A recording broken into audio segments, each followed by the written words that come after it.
ಈ ಭೂಮಿನ ಕಡ್ದಾಕಿದ್ರೆ ಲಾಸ್ಟ್ಗೆ ನಮ್ಮ ಮಕ್ಕಳಿಗೆ ನಾವೇನು ಕೊಡ್ತೀವಿ? ಮಣ್ಣು ಕೊಡ್ತೀವಿ. ಕಲ್ಲು ಸಿಗಲ್ಲ, ಏನು ಸಿಗಲ್ಲ, ಮಣ್ಣು ಕೊಡ್ತೀವಿ. ಲಾಸ್ಟ್ ಅವ್ರು ನಮಗೆಲ್ಲ ಶಾಪ ಇರ್ತಾವೆ ಎಲ್ಲ ಜನ.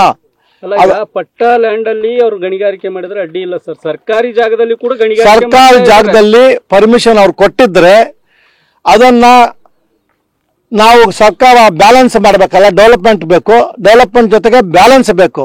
ಸರ್ಕಾರ ಜಾಗದಲ್ಲಿ ಕೊಟ್ಟಿದ್ರೆ ಆ ಏರಿಯಾ ಎಷ್ಟು ಕೊಟ್ಟಿವಿ ಅಷ್ಟು ಮಾತ್ರ ಅವ್ರು ಮಾಡ್ಬೇಕು. ಮಿಕ್ಕಿದ್ ಮಾಡಿದ್ರೆ ನಾವು ಕಾನೂನು ಪ್ರಕಾರ ಆಕ್ಷನ್ ತಗೋತೀವಿ. ವರ್ಷಗಳಿಂದ ದಂಧೆ ಈ ಅಕ್ರಮ ನಡೀತಾ ಇದ್ರು ಸರ್, ನೀವೇ ಬರ್ಬೇಕಾಯ್ತಾ ಅಂತ ಇದನ್ನ ಬೆಳಕು ಚೆಲ್ಲಲಿಕ್ಕೆ?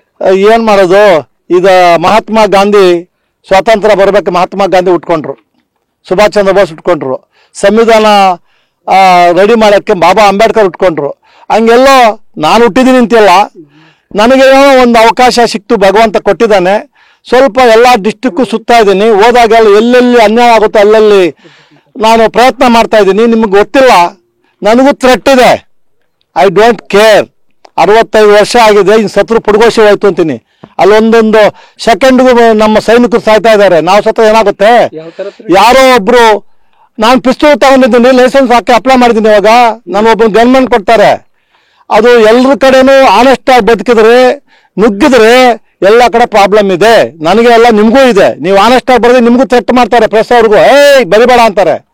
ಆದರೆ ನಿಮ್ಮ pen is mightier than sword. ನಿಮ್ಮ ಲೇಖನ ಇದೆಯಲ್ಲ, ಕತ್ತಿಗಿಂತ ಅರ್ಥ ನೀವು ತೋರಿಸ್ಬೇಕು. ನೀವು ಸ್ಟ್ರಾಂಗ್ ನಮ್ಮ ಜೊತೆಗಿದ್ರೆ ಯಾವುದೇನೂ ಆಗೋದಿಲ್ಲ. ನಾವೆಲ್ಲ ಮಾಡೋಣ, ಬಂದಿದ್ದೀವಿ, ಒಳ್ಳೆ ಕೆಲಸ ಮಾಡಿಬಿಟ್ಟು ಹೋಗೋಣ ಅಂತ ಹೇಳ್ತಾರೆ.